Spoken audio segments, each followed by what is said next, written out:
Good morning, good afternoon, and welcome to Movie Night here on Random Trek. I am your adjudicating captain, Christopher Ingle, joined as always by my first officer, the man who will prosecute to the fullest extent of the law, Commander Brennan, the mystical Mar. Brennan, how we doing? I object to that line of questioning. I thought you would. Today, we are taking a look as part of our year-long series, The Year of the Captain. We are taking a look today at a William Shatner film where William Shatner actually doesn't really feature as heavily as you would think. But nonetheless, it is Judgment at Nuremberg from 1961. Not Incubus? No, not that one. It's T.J. Hooker the movie. No.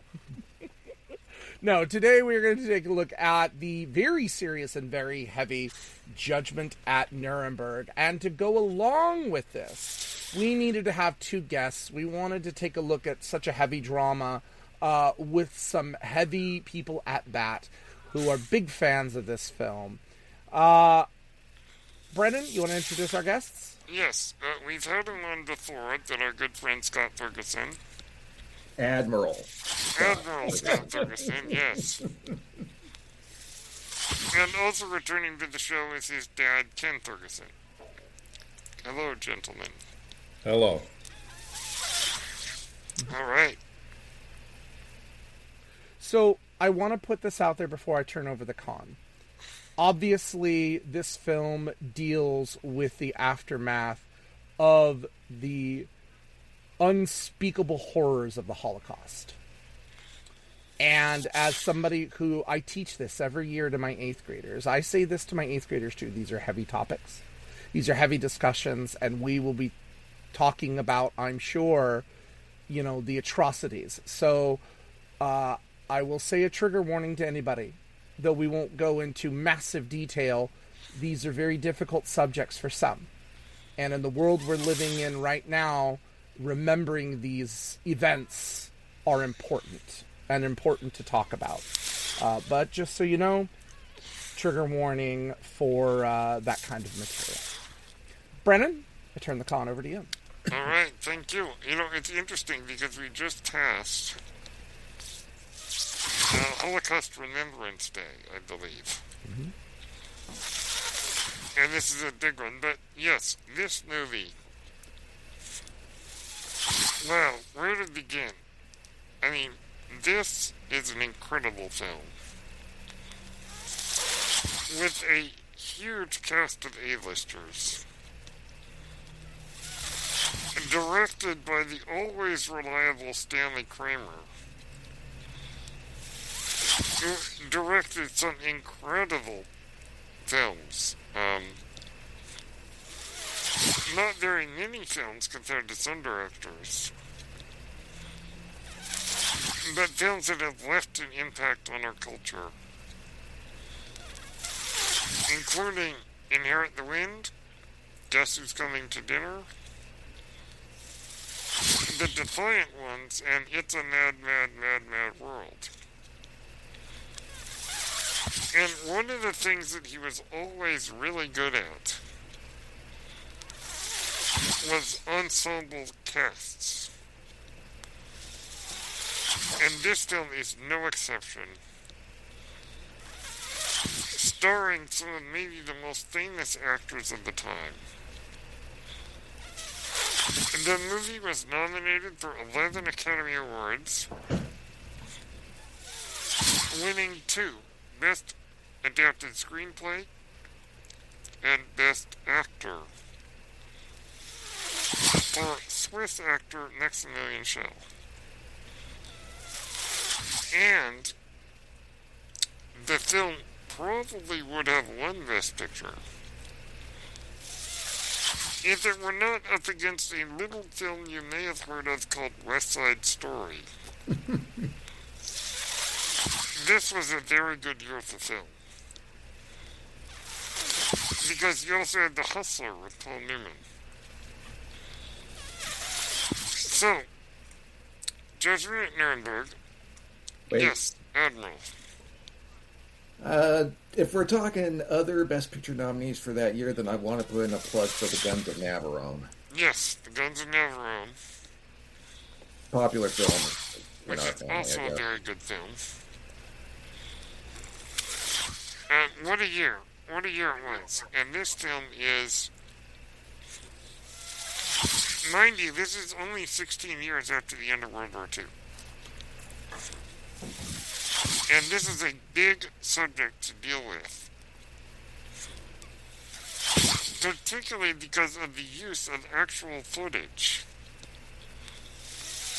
of the aftermath of the Holocaust, which is terrifying. Okay, so what is our plot here? Our basic plot is American judge Dan Haywood is set to preside over a trial of Nazi judges and lawmakers. And this takes place at the beginnings of the Cold War, when the division between East and West was growing. Judge Haywood is under tremendous pressure to deliver justice and be politically savvy at the same time, up against men who were judges and jurists, whose job was to execute the law, even as terrible as those laws were. And there's a lot more going on in the film, but that is the basic plot of this film.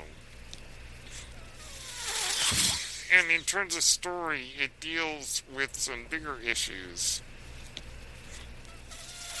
like collective guilt versus individual guilt, the issue of following orders and following the law, and the question of, is it right to follow a law even when that law is unjust? And these are questions that cannot be answered, I think, ever. From a religious standpoint, I think the only guy who can answer it is God. But this deals with those big topics. And the idea of, also, how much did the German people know was really going on? So, we'll start with our guest. Ken, your thoughts on the story and the plot of this film? Well, thank you, Brennan. I loved your introduction and your preface. But there's a thought that comes to mind that I'd like to frame my comments in. And it's a famous quote attributed to Edmund Burke, but it was actually written by someone called Reverend Charles Aiken, which is, all that is necessary for the triumph of evil is that good men do nothing. And you think about good men who turn a blind eye to something they perceive or should know is evil. I saw a lot of similarities. Scott likes to push us towards classic movies, and we recently finished Mr. Deeds Goes to Town. Oh, yes. The original one, not the one with Adam Sandler. And there's some distinct parallels between the two of these movies in terms of when Longfellow Deeds is being tried for his mental status, his mental acuity, his mental capacity to handle $20 million and whether or not he's right or wrong. And he is silent all through the trial, much like Ernst Jannings. Yes.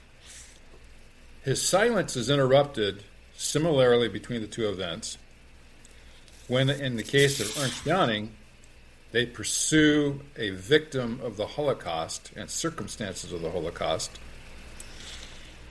to the point where she loses her composure, that being played by Judy Garland. Yes.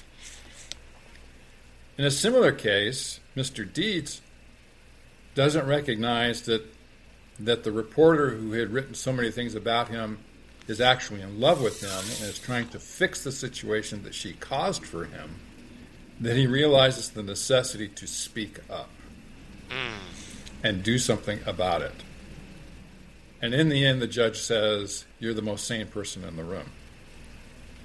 But I think that the responsibility for people like Ernst Jannings, who I think was a good man, trying to do good things, but the closing statement by Spencer Tracy, when Jannings says, we didn't know anything about what was going on, Tracy says, you should have known the first time you convicted and sentenced to death a man you knew to be innocent. Yes, one of the most haunting final lines in any movie I can think of. And the similarities between the two movies, but the responsibility of knowledge becomes very clear. How much so is that when we talk about the sins of commission and the sins of omission, he may not have directly, in this case he did, but indirectly should have known that those things that he was doing was contributing to this monster machine that was doing the Holocaust. And the moral statement, I think, that resonates with me is, where do we all stand? When we see an injustice, where do we stand as people? Recently on TV, I've seen ads called something about the blue square. And it is, where do you stand when you see a Jewish person being persecuted, firebombed, murdered?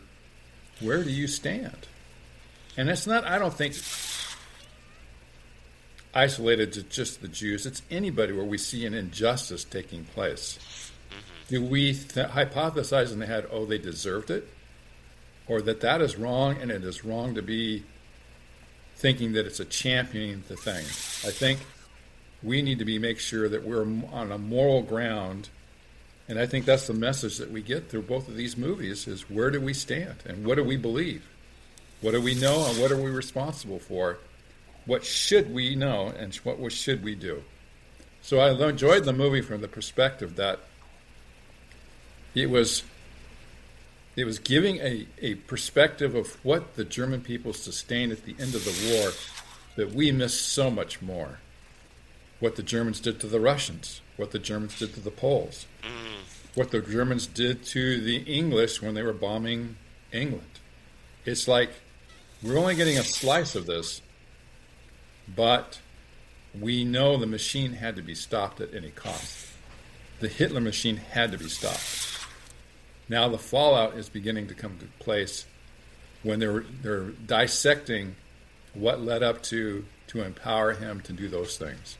Yeah. So I enjoyed the movie from that perspective because I love the moral perspective of why are they allowed to do what they're doing. So yeah. No, very, very well said. And I think that Judge Haywood, at the end of his verdict, makes a statement about, before the people of the world, this is what we stand for. May I, Brennan? Actually, I have that up here. Means. I really want to read this because, yes, please. And again, we try not to get political here, but the world and the climate we are living in was really resonant as I was watching this film. Yeah. There are those in our own country, too, who today speak of the protection of country and survival. A decision must be made in the life of every nation at the very moment when the grasp of the enemy is at its throat. Then it seems that the only way to survive is to use the means of the enemy, to rest survival upon what is expedient, to look the other way. Well, the answer to that is survival as what? A country isn't a rock. It's not an extension of oneself.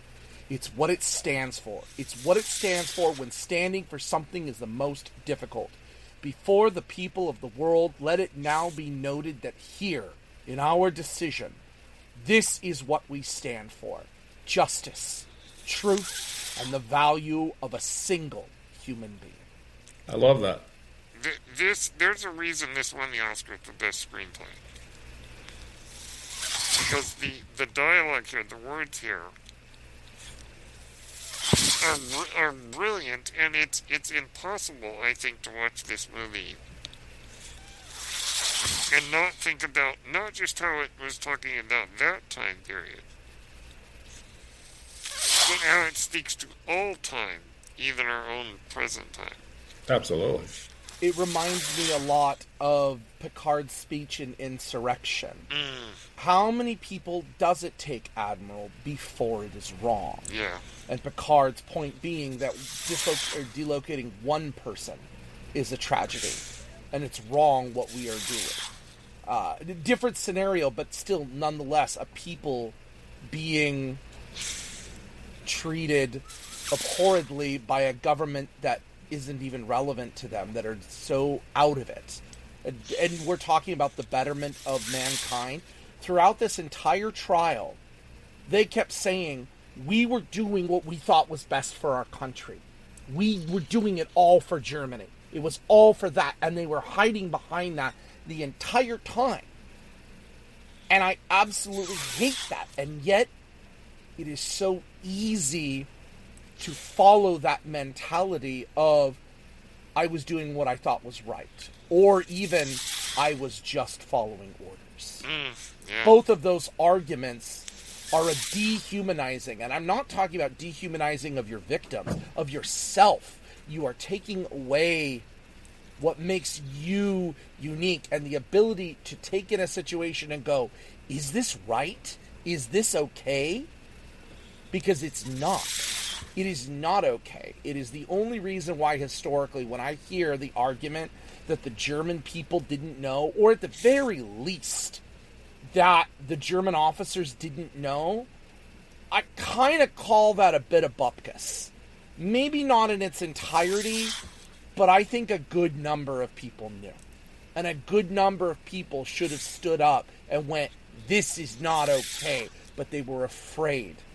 They were bamboozled. They were convinced. They were under orders. And this end of this speech just culminates the entire plot of this and what it is against. And I really love, and we'll get into talking about performances, Spencer Tracy's performance in this moment is so powerful and yet very understated because he never gets loud. Like I did. I gave it a lot of emotional intent. He didn't. He kept it very level, very cool, very calm. I don't know if I could have done that if I was a judge in his scenario. You know, there's an interesting comment that's made by the widow of the German officer in whose house Spencer Tracy was Dietrich's character. Marlene Dietrich's character. And Spencer Tracy asks, what happened to your husband? She said he was executed by the Allied troops behind the Malmedy massacre. That massacre occurred during the Battle of the Bulge, where Allied U.S. soldiers were being attacked, and 84 of them gave up, surrendered, gave up their arms.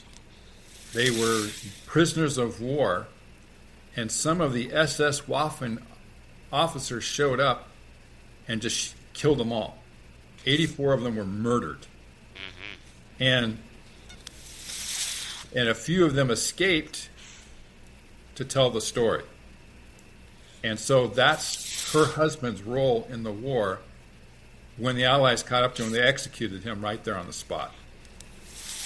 And, you know, that tells you what's going on in their mentalities in Germany, was they were being held to a standard of victory or death. There is no in between for them. And that's why you think like Operation Barbarossa into Russia, where they murdered millions of Russians. Oh, yes. Yeah. Millions. That's why there's great enmity between Germany and Russia, because when you see what their perspective was, what the cost was in terms of human lives, it was incredible. So you begin to understand a little bit of the dynamics, even though there's only a slight mention of it in the movie. He was executed because of this. Scott and I had that discussion. I said, look this up because you're going to find out what happened. Yeah. Scott, your thoughts on the plot and the story of this film? Well, first of all, I want to build off of what my dad just said about that massacre. That this isn't the only movie to make mention of that massacre. That massacre was also, I think, the inspiration for the movie Saints and Soldiers, which is also a fascinating movie to watch, but just thought I'd better mention that. But if we're talking about the story of Judgment at Nuremberg, I think it's interesting that they chose to focus the story on the judge's trial instead of the main trial. And incidentally, there is a new movie recently released called Nuremberg, which is about the main trial against Hermann Goering. Yes. Mm-hmm. But I find it fascinating that they would choose to focus on the judge's trial for this drama, because the judges were educated men who knew better, who were not necessarily as susceptible to being hoodwinked by the Nazis. Except maybe for one of them. We'll get to him in a minute. But who knew better and were in a position where they could have done more to preserve true justice. I mean, a lot of the people who said that they didn't know, or what if they did know, what could they do about it? Maybe they did genuinely feel powerless to do something to stop all this. Maybe they had families to protect. Maybe they just felt like they couldn't really do anything. But these men, the judges, were in a position where they could try to stop all the atrocities from happening, where they had the power and authority to do so, and they didn't. Absolutely. I mean, there is so much here. He could fill an entire library just talking about the subjects this movie brings up. And I think that it's good that they go into the complexity. And I think you're absolutely right. Making it about the judges makes it very interesting. Because here you have men whose job is to uphold the law. And unfortunately, these were evil laws. And so, yes, they're definitely, I think the situation is, they were in a position to do something, and they didn't. Alright, let's get into the cast, because we're talking a very stacked cast here. Obviously, yes, Spencer Tracy is our main character, and those of you listening who may not know Spencer Tracy, I would highly recommend watching movies with him, because I do think that he was one of the finest American actors in history, and appeared in so many incredible films. He is the only person other than Tom Hanks to win the Academy Award for Best Actor back-to-back. And this performance is so brilliant because, just like a lot of his roles, it is understated.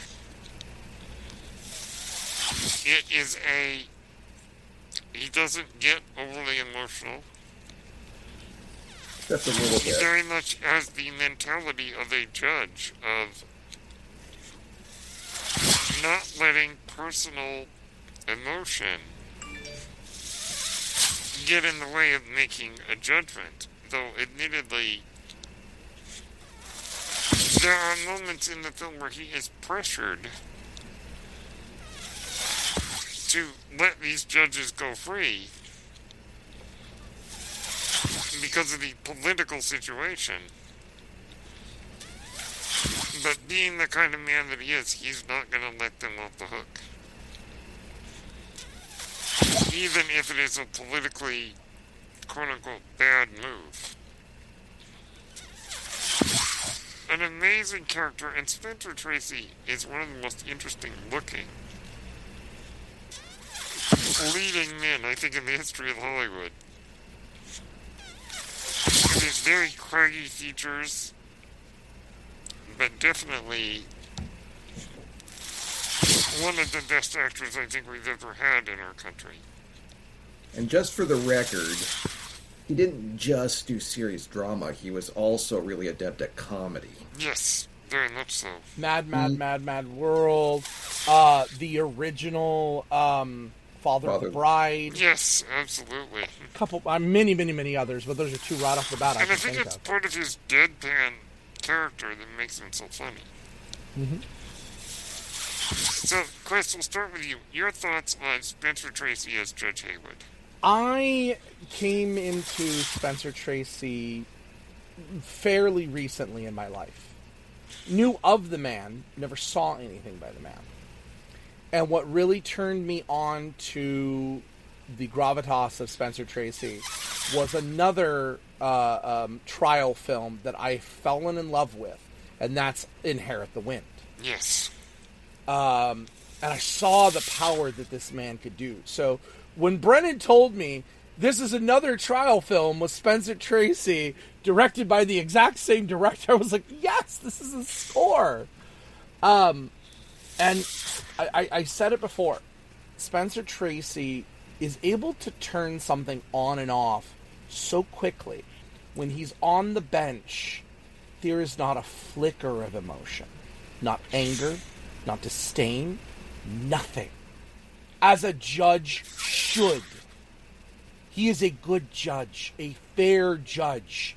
And I love that. And yet, there are the moments when he's walking through the town to go get the is it the schnitzel or the food? Yeah. You know, and he's seeing the destruction that happened and seeing the town and kind of getting a vein of everything and hearing the people and the singing and like there's a different side to him when he's talking about his family. There's a different side to him. I love that back and forth. But what really matters in this film is what happens in that courtroom. That is what is always going to matter. And as a judge, he plays it so well. And with reverence and respect and humility. Because I think Spencer Tracy does understand the gravity. And as you said, this is still relatively fresh off of World War II. He lived through this. He heard this. He watched this. So I'm sure this is an actor who really took that energy to heart and played the earnestness of justice in his performance. And I couldn't applaud him more. And he was nominated for the Academy Award, yes, along with so many others in this film. And he probably would have won if it were not the fact that he was up against his co-star. That is also true.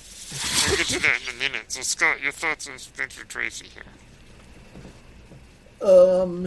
I like the fact that he played the role that was basically supposed to be a fair and impartial judge, who's even though he was American, was coming into this on fairly neutral ground, because this trial did not have a jury. It was presided over by 3 judges. And the other 2 judges were pretty much divided on the issue. One of them was in favor of convicting the defendants. The other one was more in favor of letting them go. So that means that the decision comes down to Spencer Tracy's character, and he's presented as fair and impartial. So when he says that the judges should be sent to prison, the defendants should be sent to prison, we know that he's carefully considered this whole matter, and that he's voicing what he believes to be the right decision in this case. Yeah, there is the way that a judge should be, and I think he portrays that. Ken, your thoughts on the legendary Spencer Tracy here? You know, I thought it was interesting when the congressman was bringing him to town to take the job and sit on this tribunal. And he was very humble. He said, I wasn't your first choice. I wasn't even your 10th choice. He said, I'm a backwoods kind of judge, but he had a solid reputation for fairness, honesty, integrity. And he personified those values as he invested himself into the people to understand, so that he framed his decisions completely educated as best as he could. That's why he read all the books by Ernst Jüng and spent time understanding the people. So I think he personified what we perceive as to be a fair and impartial judge, rendering judgment without personal bias, but complete understanding and fairness to the people whom the judges were actually supposed to be protecting. And Absolutely. I think he did a good job. I enjoy him. Yeah, he is always such a fascinating actor to watch. His mannerisms are even interesting to watch. He has that particular stance where he looks down and then stomps, It makes for a very, very visually interesting performance. And yes, he absolutely personifies what our idea of justice is. Now, we'll talk about a few of the actors in a second, but because this is a big cast, we're not going to go over each of them, but I do want to mention that obviously you have William Shatner in a small role, and I can honestly tell you that because I met William Shatner, I had met one of the cast members of this film. Which not a lot of people can say, because this movie was quite a while ago. I do want to also mention, in the years before he played the bumbling Colonel Klink on Hogan's Heroes,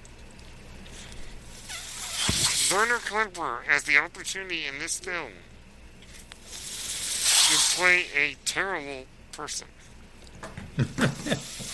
Now, Colonel Klink, we know, is kind of an imbecile.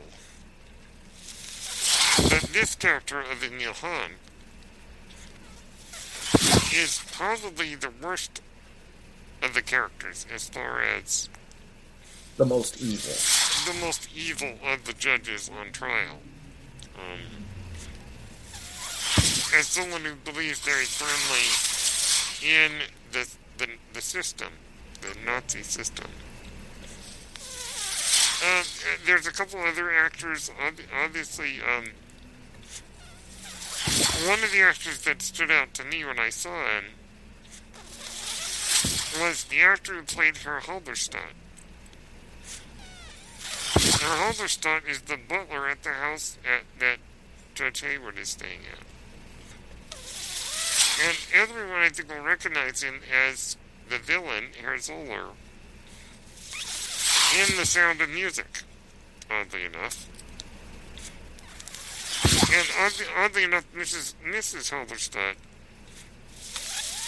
is played by the lady who used to be Mrs. Olsen on the old coffee commercials. So there's a few recognizable faces there. And I do want to mention, of course, that we have Judy Garland, who this was kind of a different role for her. Because I don't think she'd ever done anything quite like this. Her standard, and what she is still known for today, obviously Wizard of Oz, but, Meet Me in St. Louis, and so many, what I will call happy frilly musicals. That's what she was known for. That's what she was good at, and I won't doubt that. When I looked at this cast and it said Judy Garland was in this, I went, why is Judy Garland in this? And this is not young Judy Garland. This is middle-aged Judy Garland by this point. Yeah. Her career had already, I'm not going to say collapsed, but I have seen and read a lot about Judy Garland's career post-childhood. And it went downhill. It went downhill fast, a lot due to drugs and alcohol, yada, yada, yada. So I didn't know what I was expecting with her in this. And she made me cry. Genuinely. I think that the public at the time did know what they might expect because of A Star Is Born. Yeah, that's true. Yes. Yeah. But you know what? But I think there's a big difference between A Star Is Born and this. This is, it's like a drama, a drama in 1994 versus Schindler's List. Like, there's a difference. And I would also put this film, by the way, in the same realm, not just in content, but in tone, as Schindler's List. This belongs in that same talk. But she is just so good at bringing out the pain and torture, and not just for her character individually, but I think for the innocent German people, the people that were affected. Now, I'm not talking the people that were taken out in the Holocaust, but German citizens. Because she was a teenage girl when this all went down. Mm-hmm. And so when you hear her testimony, it's just amazing. And her resistance to give testimony, and it's absolutely fabulous. And really, Judy Garland blew me away here. And I would prefer this kind of Judy Garland, if there was a lot more of it, to Wizard of Oz. And I love Wizard of Oz, but this is the kind of Judy Garland acting I want to see more of. And it's a brilliant bit of storytelling to have this be the moment that moves Harry Yanning out of apathy. Mm-hmm. And we get that incredible speech from Burt Lancaster. So we got that. Now we have to mention that Judy Garland was nominated for Best Supporting Actress for this performance,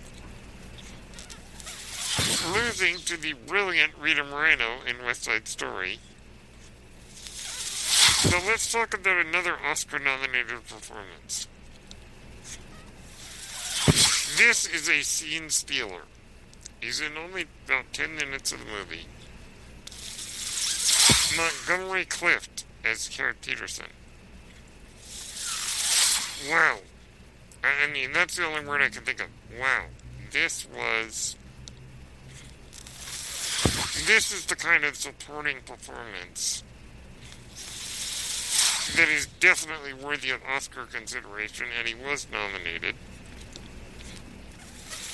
Losing to George Takeiris in West Side Story, so. But nonetheless, Monty Clift gives an extraordinary performance in these scenes. And we could maybe talk about behind the scenes, but I don't really want to go there, other than what makes it to the screen is a memorable performance because making the character feel so real. And it is a scene stealer, and I remember the first time I saw this movie. When that scene was over, I just had to take a deep breath. It was such a riveting moment in the film. And so just really quick, Ken, your thoughts on Montgomery Clift coming in here and just completely stealing it? You know, it's interesting. It makes me think about, there was a Superman movie that came out, and they were invading the Earth, and they put the machine on each side of the planet, and the people realization, Man of Steel. And they said, what are they doing? He says, they're terraforming. He says, what's that? They're redesigning the Earth to meet their needs. And he says, where will that leave us? He says, there won't be us. It reminds me now of that when I think of what the Germans were doing to their society. They were terraforming in terms of designing a society that was free of anything that they deemed was not appropriate, whatever form that was. Sterilization, death, murder, property, seizures, everything that you can possibly imagine. To design a society for them, the Aryan society, if you want to put it that way, that was free of any inconsistent or inappropriate or ill-suited standards that they had met by their design. And so they were basically terraforming a society like they would terraform an Earth to meet their needs and no one else's. We haven't talked about him yet, but when Rolf comes up and kind of, basically turns it on its head and says America's done worse, and quotes Oliver Wendell Holmes supporting eugenics. Yes. Even I had to go and is that accurate? And I'll be darned if there isn't truth to that. Yeah. And you're Americans whoa. And their eugenics of the turn of the century. Yeah. But to think of it like terraforming, and the Man of Steel reference is apt.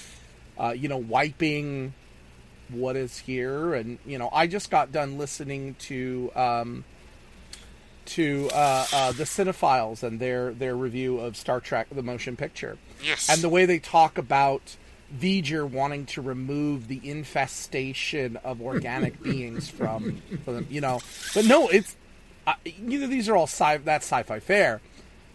But the idea of wiping out just coldly and machine-like, and these decisions were coming out of Germany that were cold and machine-like. There was no questioning it. There was no arguing it. It just was. And these judges supported that. Yeah, and that is so shocking. It's absolutely shocking. If we're talking eugenics, then we kind of have to address the elephant in the room. Khan. Yes, the eugenics. And it does bring an interesting thing here when we talk about eugenics, and one of the reasons Roddenberry wrote that. Now, again, we're only talking 20, 25 years when Khan, the idea of Khan is created and all of that. So I'm sure Roddenberry, things like this would have been well on his mind, and the evils of eugenics and what they can do, and turning Khan into this direct representation of Nazism, and this idea that we are superior, we are greater. And we have heard Khan say that numerous times. I'm stronger than you, I'm smarter than you, I'm better than you. Yeah. And yet he was outwitted multiple times by a boy from Iowa. No, you can't tell me that's not a coincidence when we compare this to here. Yeah. The Third Reich thought they had it, and they had everything figured out, and that they were right, and that might makes right, and we are doing God's justice, and we will wipe anything out that is not us. I can't help but you're absolutely right, Admiral, that, yeah, there has to be a connection there in that writing with Roddenberry and Khan. And I really didn't think about it till you brought it up, but absolutely. Yeah. And so Montgomery Clift here representing that side of the Nazis. The result of their actions. The results of their actions is it's a staggering performance. Yes. And in an ironic twist of fate, Montgomery Clift was actually the one who instigated the creation of the villain in the room, West Side Story. Because Montgomery Clift was gay and was in a relationship with Jerome Robbins, and it was Clift who reportedly suggested to Robbins that he do a modern-day version of of Romeo and Juliet. It's interesting how it's all connected, and I think Montgomery Clift here gives a extraordinary performance. I do want to mention real quick, Marlene Dietrich is in here. Being as mysterious as she always is. Because she was a huge star in Germany back in the day. And in the United And States. this is her in the, when she's older. But I think that there is an enigmatic quality to her performance that makes you kind of wonder if you're supposed to like her or not supposed to like her. And that haunting final shot of her, after Haywood has done the verdict, he tries to call her. And she's sitting there in the darkness and doesn't answer the phone. And Marlene Dietrich, on a visual level, if you go back to like the 20s, was an incredibly, just a visually powerful presence on screen. And this was later in her career.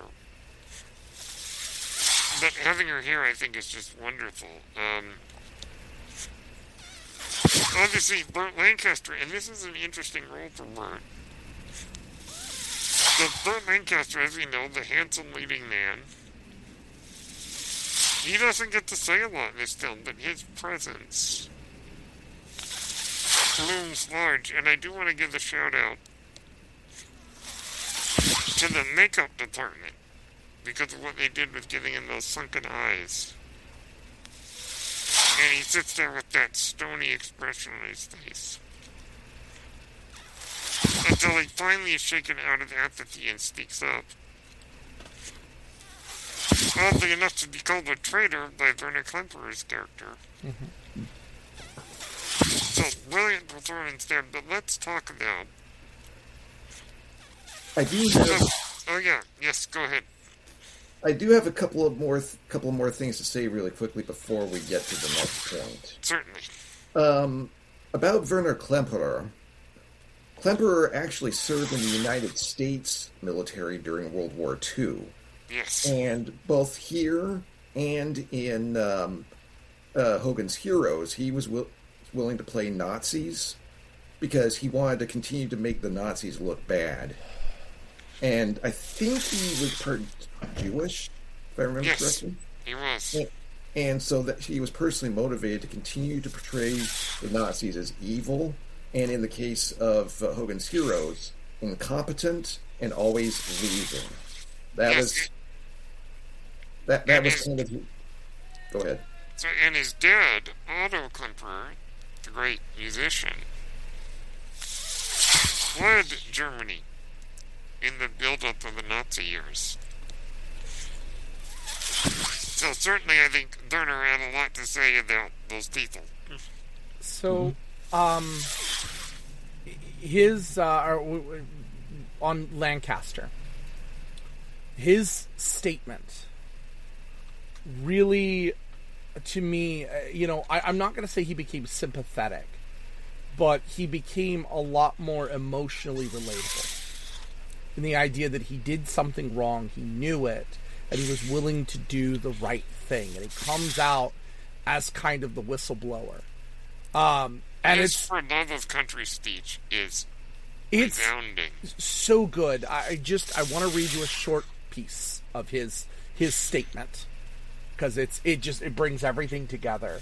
And there's a lot here, but my counsel says we were not aware of the extermination of the millions. He would give you the excuse, we were only aware of the extermination of the hundreds. Does that make us any the less guilty? Remember my Picard speech? How many people does it take? Yeah. Maybe we didn't know the details, but if we didn't know, it was because we didn't want to know. And then there's a kerfluffle. I'm going to tell them the truth. I'm going to tell them the truth if the whole world conspires against it. I'm going to tell them the truth about the Ministry of Justice. Werner Lampe, an old man who cries into his Bible now, an old man who profited by the property expropriation of every man he sent to a concentration camp. Friedrich Hofstadter, the good German who knew how to take orders, who sent men before him to be sterilized like so many digits. Emil Hahn, the decayed, corrupt bigot, obsessed by the evil within himself, and Ernst Jauning, which is himself. worse than any of them, because he knew what they were, and he went along with them. Who made his life excrement? Because he walked with them. Yeah, I mean... Wow. Good grief, wow. To come out, and so anyone who asks the question, did the Germans know or not know? They knew. But as he puts it, did we really want to know? Did we really pay attention to it? Maybe not. But we knew. Yeah, I forget the exact quote, but in a recent episode of Starfleet Academy, I believe the line is, ignoring reality doesn't make it go away, or something to that effect. Jayden. I think that was Jayden. That was this week's episode. This week's episode, yeah. And that's exactly what's going on here. Wasn't a desire to not know. To sweep it under the rug and say, oh, it doesn't exist. Now, also, we do have to mention Richard Widmark. I don't know how you say it in English. Widmark. He was American. He's American. I just always wanted to say Widmark for some reason. I don't know why. Widmark. Giving one of Richard Widmark's signature venomous performances. And certainly, as we've seen him in a lot of other films, have you seen a lot of his other films? Yeah, Alamo. It definitely doesn't hold back what he feels about this whole thing. I think you even see him spit because he's so angry about something. He reminds me a little bit too, I think, in later inspiration. I feel that Kevin Bacon and Tom Cruise probably saw a little of his performance when they did A Few Good Men. Because I see that, not just as a prosecutor, but also, Kathy, the defense. A little bit of that spite and spit and anger you're willing to do. Yeah. And then, of course, we have to come to the Oscar-winning performance. We have to talk about this. Before we get to that, I go ahead. I want to mention there's actually another Star Trek connection beyond William Shatner to this. Oh, okay. Judgment at Nuremberg was a remake of an episode of Playhouse 90. Yes, which Playhouse 90. An anthology series that ran in the 50s. Judgment at Nuremberg was originally done as an episode of that show, and one of the actors in the Playhouse 90 production was Celia Lovsky, also known as T'Pau in Amok Time. Oh, yes, her. Yes, I did not know that. That is fascinating. Okay, we have to come to the Oscar-winning performance here. Swiss actor Maximilian Schell, who was a great actor in so many other films, but this... What a difficult role to take, if you really think about it. The job of this character is not to condone what the villains did, but to defend them within his ability to defend their rights, and also to point out, as he does quite a few times, that these ideas were not unique to the Nazis, and more than that, the world saw the Nazis taking over Germany. And the world thought, oh wow, cool, and didn't realize what was going on. Or didn't care to realize what was going on. So, as a performance, I can see why he won the Oscar, because this is an extremely difficult role to pull off. Because you can't have him be condoning what they did, but he still has to give an able defense as a lawmaker. As an attorney, it's his job to defend the client. And I think Maximilian Schell here is just so extraordinary in this role, and I think that what he was able to do with this character And arguably, he's a better defense attorney than the prosecution is. Because Windmark's character kind of flies off the handle a lot.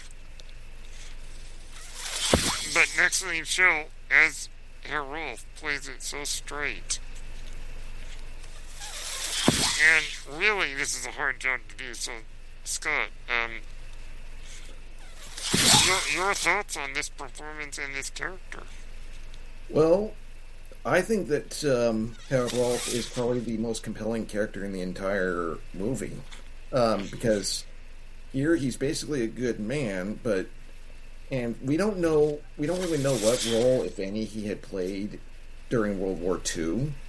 It's kind of implied that he's kind of on the young side, I guess, because Maximilian Schell was kind of a young man, in his 30s, and but how shall I put this?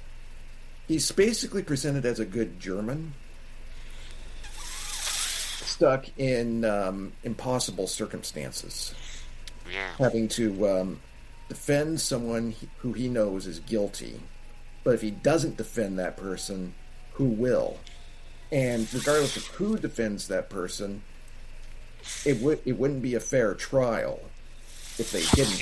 It would be a kangaroo court. Mm-hmm. Yeah. So you have to have someone doing an impossible job, but doing it so well that that it does become a fair trial. And as Chris pointed out, quoting Oliver Wendell Holmes, I mean,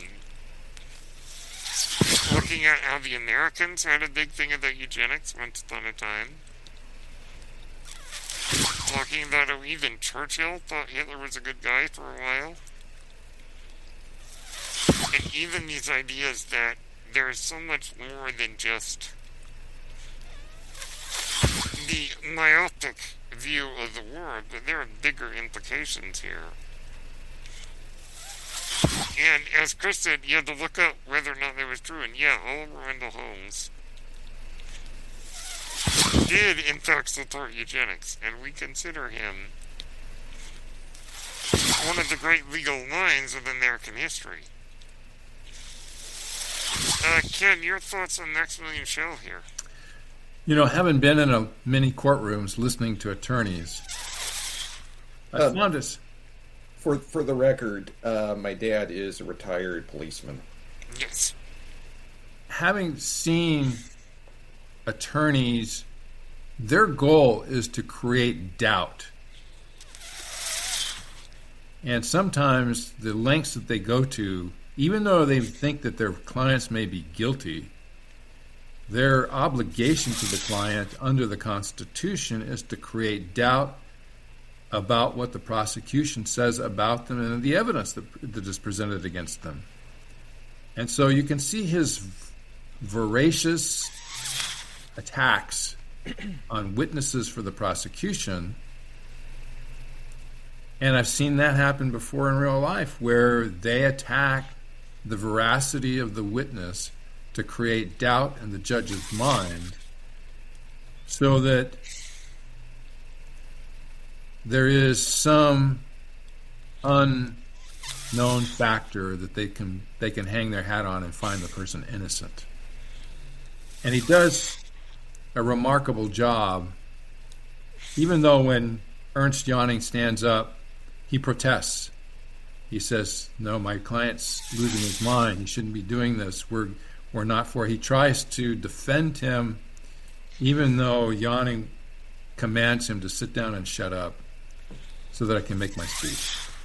And his speech is very compelling, but over the protests of the attorney. So I think he does a really good job. Sometimes he looks pained. He looks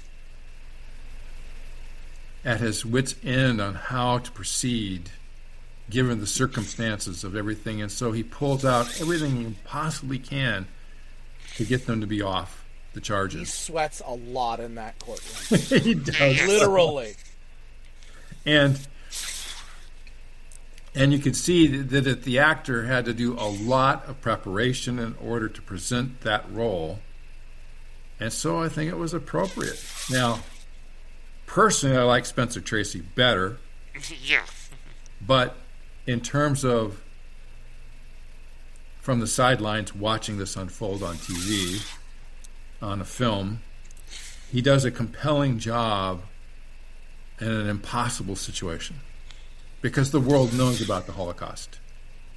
He's against the steamrolling machine that just conquered Germany and is trying to met out the final details of the conquest to move on to the next issue.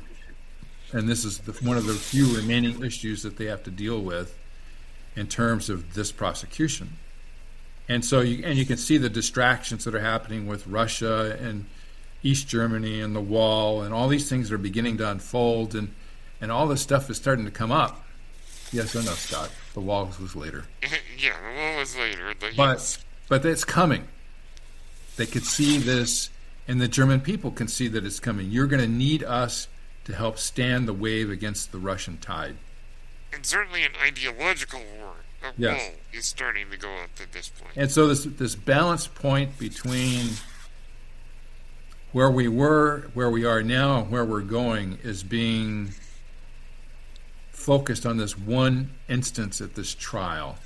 And they think it's the pivotal moment. It really isn't the pivotal moment, I think, for history, but for their perspective, they're trying to create doubt that you're going to need us. In a way, the wall was still relevant because even though it didn't go up at the time that the movie took place, it went up the year that the movie was released. Yes, very interesting coincidence, or not a coincidence. And I think that the defense attorney was trying to use all of those things to their advantage. He was trying to create doubt in the judge's mind that this is appropriate or that these men were not in fact just following orders and who should be responsible for the laws. The lawmakers should be responsible. He was doing a very fine job, but in the end, he didn't have the purest sense of the jurist responsibility of making decisions and sentencing people to their fate.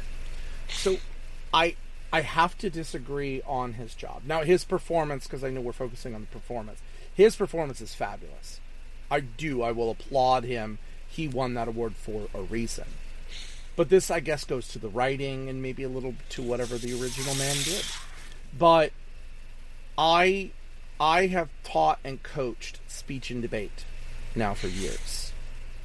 And the debate tactic that he uses here might be effective if you're dealing with a jury. 12 individuals deciding fate, and you're playing into this doubt in the mind. But the reality is that you only have a panel of judges to convince.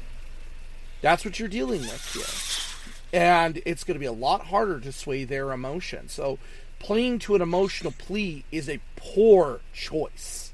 A horrible choice. And on top of it, he commits an insanely rookie move in trying to use the fallacy of, well, they did it first. It's I like teach, a kid on a playground. No, I teach middle schoolers, and I hear it all the time when a kid gets in trouble. Well, how come you're not paying attention to them? And listen, get pulled over by a police officer and watch a car speed past you, and you say, hey, how come you're letting them speed? We're using the same thing. It doesn't negate the fact that you committed a crime, and right now you need to be focused on you. So this fallacy that he does of the United States did this, and yada, yada, yada, yada, that he goes through, I think is a horrible fallacy. And here's the kicker. This is the American sector that is prosecuting him. Your argument is against American ideals, and you're saying it to American judges. This was a horrible defense. Now, was it good TV? Or good film? Yes, it was. Was it a good performance? Absolutely. But in the writing and in the execution, and again, I don't know the particulars of the specific defenses that were used in the original trials. I don't. And I'm sure I could spend a lot of time reading up on that and finding out those details. That being said, this is horrible debate skills. It's awful. It's terrible.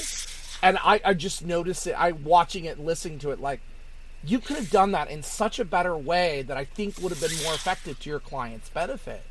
But, again, this is film. How many other people would have really recognized it or known that? Not a lot. But as someone who teaches this, who has taught this, I don't think it's written out very well. Scott, your thoughts? Well, you do have a point, but let's not forget that the Spencer Tracy character, though a very knowledgeable, intelligent judge, is nevertheless a backwoods judge who kind of has an open mind on the case, and who both sides, both in the courtroom and outside of the courtroom, are trying to sway his opinion and appeal to his emotions on the matter. And Maximilian Schell's character is simply trying to do that in the courtroom. So here you have a judge who maybe could see through those tactics, but still didn't necessarily have the full picture on what happened. And so maybe Herr Rolf thought that this was a long shot gamble that might actually work in this one circumstance. I think there was a certain amount of pride to it, though, because think to the end when he comes and talks to the judge before he leaves, and he says, listen, I understand you did a great job, but let's be real here. My clients aren't going to be in this cell for very long. They're going to get out, and I'll put money on it. And he was right. He was right. You know, this is a guy who knew very well what he was doing, and that even if he lost, it wasn't going to matter. This was a kangaroo court. Now, at least from his perspective, he can see that. He looks at that. But I'm just saying that from the writing standpoint, for me, I would have wrote that a little bit better. And again, I don't know what happened in real life, and I'd like to know more as someone who does debate. But for what was given to us, I think it was a poor effort as a debater in what was needed in that moment with the audience that he is dealing with being the judges. I think that Herr Rolf has the ultimate thankless task. Oh, yeah. Mm-hmm. I've got to sign off, guys. I've got a commitment I got to go deal with. So, well, thank you, Ken, for thank you for inviting me, guys. I enjoyed this. I look forward to our... We'll see you in 2 months for Moby Dick. Yes, Moby Dick will be great. Thank you. Yes. So, as we come toward the end here, this is a black and white film with a lot of talking. And a black and white film made at a time when color was rapidly becoming the norm. Absolutely. But what's interesting about this film, you're looking at a nearly 3-hour black and white film that's all talking, with no action, and yet it is as riveting as watching any action movie, because I think the screenplay and also just what they're talking about is so fascinating. Interestingly enough, the camera work here is more dynamic than you would normally see in movies of that time. Also a brilliant choice is to switch from German to English, kind of like they do in The Hunt for Red October with Russian, so that we are hearing them speak English, but they are in fact speaking German. That's a very clever filmmaking tactic. You know, we talked about the themes, and there are so many themes in this movie that, as I said, you could fill a library with the themes of this film. But suffice to say, I guess our final question I'll start with you, Chris. Did Judge Haywood make the right verdict?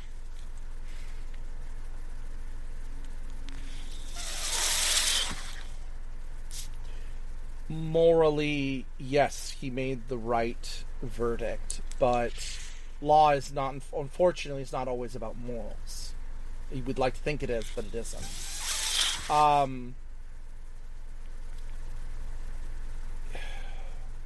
There had to have been consequences for the actions. I believe that. I believe that wholeheartedly. But I think this is a bigger fight than for men. I really, really, really do. And yes, they needed to be found guilty. But I think there's a bigger picture that was not handled, has not been handled. And still to this day, we have people who believe the Holocaust was faked. There's a much bigger trial still going on today. And so, while, yes, morally, I think he needed to, I don't think there was a winning scenario in any case. Yes, very well said. Scott, what do you think? Did he make the right call? Yes, I do. And going back to my earlier point, you have the ordinary citizens of Germany. Maybe they knew the full extent of what was going on, and they were too scared to do anything about it. But then you expand that to maybe the ordinary American people knew what was going on, knew some of the atrocities that were going on, and did nothing. Because there's a documentary by Ken Burns called "The United States and the Holocaust" that really goes deep into the role Americans played in all this. Because at first the Germans, the Nazis, were deporting the Jews, trying to get them out of Germany and ship them off to other countries. Other countries were refusing to take the Jews in. Yes, the SS St. Louis incident. And that's what ultimately led to the so-called final solution of exterminating the Jews. So, when other countries, including the United States, are complicit, that begs the question of, do you put all of mankind in prison for their complicity in the Holocaust and similar atrocities? It would not be feasible to do that. That's one of the points that Herr Rolf was trying to make. You condemn all of mankind. Germany's guilt is the world's guilt, as he exactly. says. Do you condemn all mankind? If you do, what do you do with civilization? How can mankind continue to function as a society if you put everyone in prison? So there has to be some degree of leniency as far as the people are concerned, German people, American people, whatever. Regardless of how much they knew, you have to let them go, most of them go, in order for society to continue to function. But those judges, and in real life there were 16 judges on trial, they compressed it down to 4 for the movie. Those judges, as I said before, were in a position to be able to make a difference. They knew better. They had the authority to back it up. They didn't do the right thing, and so Judge Haywood, I think, was right to condemn them to prison. At least symbolically, to show that this is what we need. This is our responsibility. That those who did know better and could have done something to stop the bad stuff from happening, but didn't, need to answer for what they did or did not do. Devil's advocate, though, even though I disagree with it as a defense point, the idea that the United States was committing atrocities too, the incarceration of Japanese American citizens. We are guilty of our own travesties. Let's face it, at that point, we are still less than a century out from the Trail of Tears. We are so guilty of our own genocides, of our own mistreatment of individuals. And at this point in time in history that this is taking place, the amount of legal blacklisting that is going on, the civil rights movement is going on. We had no right to judge these people. I'm not justifying their actions. I'm saying that there should have been someone to go in there who wasn't guilty of their own atrocities and to do this. Because then that argument that, well, you did this and you did this, that finger pointing no longer works. When the person looking back at you is guiltless of that crime. But can you truly find a society in the world that is guiltless? That's the tough. That's why I'm playing a little devil's advocate here. I think the thankless job. I'll give it to you, Scott. I said Scott. Sorry. I'll give it to you in a second. But at the end of the day, no one was guiltless. Yes, the German people or the German Reich was on trial. But none of us are innocent. Not the British, not the Nobody. Americans, nobody. Nobody was innocent in this. This is why this truly was the no-win scenario. You want to talk about Kobayashi Maru? This is the real-life Kobayashi Maru, and there was no win for this scenario. Yes, they did the right thing, but we did not have the right to put judgment on them, because we are still guilty of atrocities today that we are not fixing. And so who are we to pass judgment? It became a numbers game. They killed 6 million innocent people just in the Holocaust. How many did we kill? Oh, far less. We're far less guilty. We justified it because we won the war. And to me, it's kind of disgusting. We did the right thing, but we were the wrong people to do it. But you make a good point about trying to find any civilization that is not guilty. But that's kind of the point I was trying to make, in that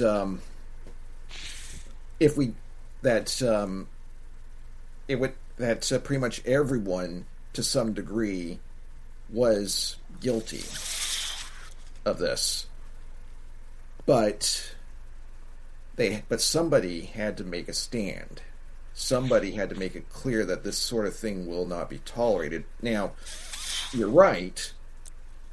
We've made mistakes ourselves. We've committed our own atrocities. Hiroshima and Nagasaki, the internment camps. What's going on today with things like January 6th. And but you say that we have to find somebody, and you say that we did the right thing, but we're the wrong people to do it. Can you name me the right people to do it? The right. I think that was my point, is that there is no right group, and that if we were going to put the Germans on trial, we needed to put humanity on trial. And I know this is silly to tie it to Star Trek, but Q was right. We are a young, savage race. Dangerous, savage child race. Thank you. Child race. Can always count on you to put the quote right. But we are. We are.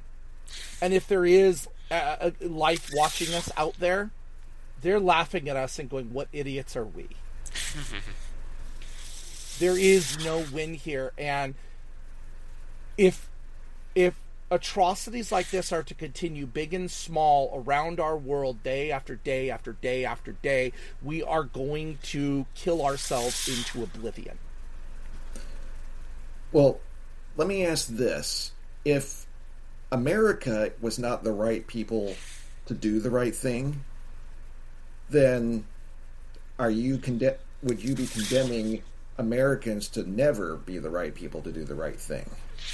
Or can we learn from our own mistakes and try to do the right thing going forward? I'd like to think that we could do the right thing. But as our current climate continues to show, that subject is very skeptical that we can learn or have. We have not shown that we can do that as a group. As well, and this is something that I've really had to learn, because I'm a firm believer that I don't like the idea of the group or the mob mentality. I don't. I believe that it is an individual choice. An individual choice that you make. Now, can a lot of people come together with individual choices? Absolutely, but it comes down to, what are you going to do first? Which is what we teach our children. It doesn't matter what Mary Sue did, or if Jimmy Joe jumped off the bridge, it does not matter. It's what you do. But, however, I had a professor in college who argued me that mob mentality is a very real and serious thing, and that sociology shows that when you bring a group together, it changes the mentality of the individual. That often the many will guide the one. Always. It's what will happen. And so even though an individual can make a choice, mob mentality is a real powerful thing. And as a human species, we have let mob mentality run us for far too long. To answer your question, who were the right people? There aren't any. But by that definition, does that mean that the Germans shouldn't have been tried? No. And I really think that this is one of those things that we as men of faith as well know that when we leave this plane, we will be judged by our God. And that is where it's really going to come in. And we know that everything that is unfair in this life will be made fair in that life. And those are the conundrums that this movie presents. And conundrums that even Star Trek wrestles with, which is why we're doing Judgment at Nuremberg on a Star Trek podcast. Mm-hmm. Alright, everyone. I turn the con deck over to Captain Ingle. Man, was this one of the most challenging discussions we've ever had. Yes. Yeah. And it's a tough film, and it's a tough topic, and I was talking with my students this week about we are recording this at the end of National Kindness Week. It was Kindness Week this week at school and all over the nation. And I'm trying to get people to understand, trying to get teenagers, young preteens and teens to understand we should show kindness for the sake of showing kindness. Yet the mentality we stick in often is, well, what do I get out of it? Yeah. And self-preservation is a powerful thing. And I will admit this. All the people in this film were trying to save themselves. Past, present, and future. They were trying to save themselves, their families, their homes, their lives, their souls. Right or wrong reasons, we all do it. And I think looking at a film like this, we can reflect on, we'd like to think we would do the right thing. We would never put ourselves in that situation. And I'm not talking just on a massive genocidal way. But I really encourage us to incorporate the ideals of the Federation, and I'm going to bring it back to Star Trek. We come together in unity for the purpose of exploration and the growth of ourselves. That is what is at stake in the end. That is what's at stake. Our very souls. The expansion of it, as well as our eternal souls in the end. Oh, tough stuff. Tough stuff. Mm. Admiral, I want to thank you. This is a very difficult film to talk to, and I know we can all be very opinionated. Me especially. Thank you so much for coming on and talking about this with us. Glad to be here, and on behalf of my dad, I also thank you. Awesome. Thank you. All right. Next week, we are at Strange New Worlds. Yes, we're going to Strange New Worlds, Season 3, I believe. Yes, season 3, episode 2, Wedding Bell Blues. Something a little bit lighter, something a little more fun. I cannot wait to look at this one. And some interesting goings on. Yes, very much. And next month for movie night, we are moving on to Leonard Nimoy, because as of Star Trek II, he was a captain, so he counts. And we are going to take a look at the 1980s classic Transformers the movie. Not the Michael Bay one, but the animated one from, I think it's 85. Yes. 86. 86? Okay. Yeah. 86, yes. Yes, where he plays the villain. I really can't wait to see that and to take a look at that. You do know he was in one of the Michael Bay ones, right? Yeah, he was in the third one. Revenge... No, not Fallen. It was Dark of the Moon. He was in Dark of the Moon as Sentinel Prime. See, I'll be honest, during Christmas break, I did a rewatch of all the Transformers movies. Oh boy. All of them. Listen, it's a guilty pleasure. I actually like the Michael Bay films. I understand why they're not great, but I like them. And I love Transformers. And I'm also excited for Masters of the Universe. That's in the same box for me. And that trailer just came out in the last week. Can't wait to see that. I'm excited. Skeletor looks great. Lots of good stuff coming up. But, do you have anything to plug, Admiral?